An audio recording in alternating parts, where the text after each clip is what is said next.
ছাত্র শিবিরের এখানে যে শব্দটার কথা 1 বছর ধরে আমরা পরিচিত, মেটিকুলাসলি ডিজাইনড, আমি বলেছি কালকে থেকে বলেছি এবং আজকে আমি বহু জায়গায় বলেছি। এবং আওয়ামী লীগের গত 14-15 বছরে ছাত্র লীগের বুকে পিঠে কোলে থেকে ছাত্র শিবির নিজের অস্তিত্বের জন্য যেভাবে কাজ করে এসছে, আর ছাত্রলীগের শিবিরকে তো খুব বেশি আলাদা করা যায় না, শুধু ঢাকা বিশ্ববিদ্যালয় না, সম্ভবত এটা আরও অন্যান্য শিক্ষা প্রতিষ্ঠানও মোটামুটি একই রকমের জায়গাটা। ফলে সেই জায়গা থেকে আওয়ামী লীগের যে ফ্যাসিবাদী দুঃশাসন বলি, এটা প্রকারান্তরে এ ধরনের একটা শক্তির উত্থানের একটা পরোক্ষ জমিন তারা কিন্তু তৈরি করে দিয়েছিলেন। এটা পুঞ্জীভূত ক্ষোভ ছিল, বিক্ষোভ ছিল, এবং তারা তো এক অর্থে কিন্তু মজলুমও হয়েছে। তারা নানাভাবে নির্যাতিত হয়েছে, নিপীড়িত হয়েছে। মনস্তাত্ত্বিকভাবে মানুষ নির্যাতিত, নিপীড়িত মজলুমদের পক্ষে থাকে।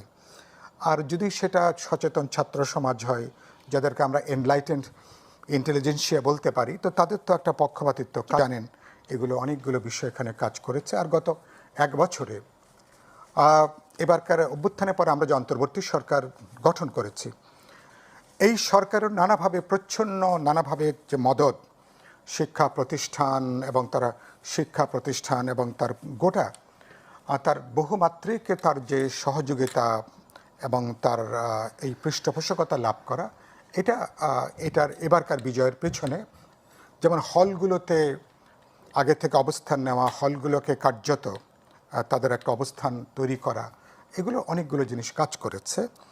তবে আরেকটা আমি গুরুত্বপূর্ণ মনে করব যে ছাত্রদল, প্রগতিশীল গণতান্ত্রিক বা বামপন্থী ধারার যে ছাত্র সংগঠন, এবং তারা এই যে নতুন প্রজন্মের, তাদের সাথেও তাদের এনগেজমেন্টে নিশ্চয়ই কোথাও না কোথাও একটা দূরত্বের, তাদের যে ভাষা, তাদের শব্দ, মুক্তিযুদ্ধে যুদ্ধাপরাধের বিচার, মুক্তিযুদ্ধের গুরুত্বপূর্ণ প্রশ্ন, তার সাথে যুক্ত অনেকগুলো প্রশ্ন, কেবলমাত্র এই প্রশ্নগুলো দিয়ে অথবা যুদ্ধাপরাধের প্রশ্ন দিয়ে এই তরুণ প্রজন্মকে পুরোপুরি কিন্তু উদ্বুদ্ধ করা যায়নি।